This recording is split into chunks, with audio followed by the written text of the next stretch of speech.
اس کے علاوہ میں کتابوں کی جلد سازی بھی کیا کرتا تھا۔ ہمارا گھر علاقے کی چھوٹی سی مارکیٹ کی عقبی سڑک پر تھا جہاں کچھ دکانیں بھی تھی۔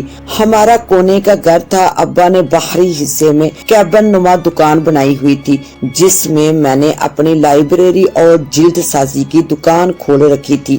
یہ وہ زمانہ تھا جب کتاب پڑھنے اور سنبھالنے والے بہت لوگ تھے۔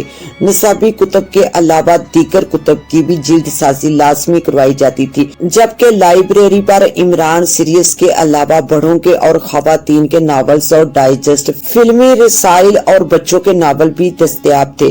یہ وہ دور تھا جب نہ انٹرنیٹ تھا، نہ موبائل فون، نہ ہی کیبل جس پر ٹی وی چینل کی برمار تھی۔ صرف ایک پی ٹی وی تھا اور اس کی بھی نشریات صرف 8-9 گھنٹے ہی نشر ہوتی تھی۔ کتب جیسے مثبت اور تعمیری مشاغل اپنے عروج پر تھے، اسی لیے دونوں کاموں سے مجھے خاطر خواہ آمدنی ہو جاتی تھی، اور اب سرکاری نوکری ملنے کے بعد میری آمدنی میں اضافہ ہی ہوا تھا۔ گھر پر مخصوص ماہانہ رقم دینے کے بعد بھی کافی سارے پیسے بچ جاتے تھے جو میں پرائز بانڈ وغیرہ کی شکل میں محفوظ کر لیتا تھا۔ کسی بھی قسم کی لت مثلاً پان، چھالیا، سگریٹ نہ تھی۔ میرے دوست اور پڑوسی وغیرہ مجھے کنجوس سمجھتے تھے۔ بڑی بہن سالیہ کا رشتہ طے ہو چکا تھا، ان کی کچھ ماہ بعد شادی ہونا تھی۔ ہمارے گھر سے 2 گلی پیچھے کی طرف ان کی سہیلی ماہین اپنے بھائی اور بھابھی کے ساتھ رہتی تھی۔ اس کے والدین وفات پا چکے تھے۔ وہ میری باجی سے 1 اور مجھ سے 3 سال بڑی تھی۔ ماہین کی شادی کے 1-1.5 سال بعد ہی طلاق ہو چکی تھی۔ میرا خیال تھا کہ اس کی طلاق ہونے کی وجہ اس کی زبان اور ڈھیٹ طبیعت تھی، کیونکہ وہ ایک زبان دراز اور اپنی بات کو حرف آخر سمجھنے والی لڑکی تھی۔ شاید یہی وجہ تھی کہ وہ گھر آ کر بیٹھ چکی تھی۔ اس کی اسی زبان درازی اور فطرت کے باعث اپنی بھابھی سے بالکل نہیں بنتی تھی، اور وہ گھر کے نچلے حصے میں اکیلی رہتی تھی، جبکہ اس کا بھائی بلائی منزل پر رہتا تھا۔ تقریباً ہر روز صبح وہ اپنے کام پر جاتے ہوئے 11-11:30 بجے اپنی بہن سے رسمی خیر خیریت لے لیا کرتا تھا۔ البتہ جمعے کے دن جب اس کے کام کی چھٹی ہوتی تو وہ لازمی نیچے بہن کے پاس کچھ وقت گزارتا تھا اور اس کی ضروریات کے بارے میں بھی پوچھ لیا کرتا تھا۔ مہین شکل و صورت کے لحاظ سے خوبصورت تو نہیں تھی، ہاں قبول صورت ضرور تھی، مگر شباب کی دولت سے خوب مالا مال تھی۔ وہ خود بھی دوپٹے وغیرہ کا کوئی خاص خیال نہیں رکھتی تھی۔ یہ وہ دور تھا جب ان چیزوں کا بہت خیال رکھا جاتا تھا، آج کل کی طرح نہیں کہ بے حیائی اور بے پردگی کا طوفان بدتمیزی ہے۔ محلے میں نہ جانے کتنے تھے جو اس کے شباب پر نظریں جمائے بیٹھے تھے، لیکن اس کی زبان درازی سے ڈرتے تھے کہ کہیں کچھ کہنے پر سرے بازار ذلیل نہ کرتے۔ اس کے بھائی اور بھابھی نے بہت کوشش کی کہ وہ دوسری شادی کے لیے رضامند ہو جائے، مگر اس نے صاف الفاظ میں کہہ دیا کہ ابھی کوئی بھی اس بارے میں بات نہ کرے، 2-3 سال بعد دوسری شادی کے متعلق سوچوں گی۔ اس کا ہمارے گھر پہلے سے ہی آنا جانا تھا، وہ ہمارے گھر میں بہت بے تکلفی سے رہتی تھی، کبھی کبھار کھانا بھی کھا لیا کرتی تھی۔ سالیہ باجی کے علاوہ ہماری بھابھی افشا، ریاض بھائی کی بیوی سے بھی اس کے اچھے مراسم تھے۔ ان کے جڑوا بچوں میں تو گویا اس کی جان تھی، وہ ان کے ساتھ بہت پیار کرتی تھی، جبکہ ہماری امی سے بھی وہ خوب باتیں کیا کرتی تھی۔ ہم چاروں بھائی اور ابا اپنے کام کے سلسلے میں گھر سے باہر ہی رہتے تھے، اسی لیے وہ ہمارے گھر میں بغیر کسی حجاب کے مزے سے وقت گزارتی تھی۔ حالانکہ وہ مجھ سے بڑی اور میری باجی کی سہیلی تھی، لیکن نہ جانے کیوں میرا دل اس کی طرف مائل ہو رہا تھا۔ اس کا سراپا مجھے بے چین کر رہا تھا۔ مہین کے بھائی سہیل کے پاس ایک سوزوکی پک اپ تھی جسے وہ صبح الیکٹرونک مارکیٹ لے جاتا تھا، وہاں اسے مختلف سامان گھروں تک پہنچانے کا کافی کام مل جاتا تھا۔ وہ اکثر دیر سے ہی گھر آتا تھا، اپنے کام سے اسے کافی مناسب آمدنی ہو جاتی تھی، مگر اس کے اپنے بھی 3 بچے تھے۔ اب بہن بھی طلاق لے کر واپس آ گئی تھی تو اسے کافی مالی مشکلات کا سامنا کرنا پڑ رہا تھا۔